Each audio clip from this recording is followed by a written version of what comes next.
ama sai ka channel lo en thin tu te za vai chu alom thu ka se tun tum chu zel ro sanga tui pang kon sat na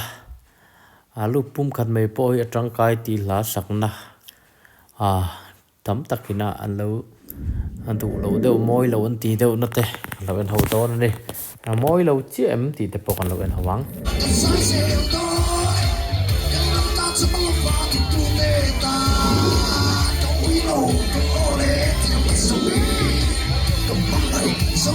tuna la sak tak chi kha soi sel tu nga khop me gospel sing khare ne ya tu la la hi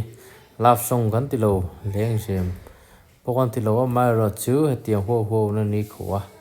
mi thap tu la ania hetiang isamai chu poi kan ti hle mai chu wangin nang chu pathian la chi sa la hetiang lam pang ho ho chu sa ve lo lein me lo e mai ti tu po om no ni he la hi zel ro sa chi ni lo gospel singer lar zoram chanipon lo satawa nula zoram chanipon chuti rualin mi rang gospel singer lo ni to te pon alo sa avasual na te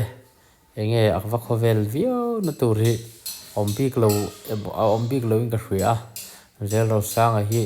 ale lama khami an thu post tam takha fans te thanem nge na tenge niang enge chu ko thelawa gospel la chi ka satong ti si na hetiang la tenga tinge sak ti tenga tinge pathian tan ka o hi kamang toang hetiang la lampang hi ka satolong leng jem pok salawang ti si ina hetianga a ho le tukna boru ko hot na la hi lo sak tak mai le ti te po tam takoma amai ro chu ti chuan in zel ro sang he va sual ta luai he la sak hen ka ti lo achan chu mi tam tak pon lo sa ve to kami wang khanin kami la hangun takin ngei tu la love song na tele ange ho na music a chuna hot ma se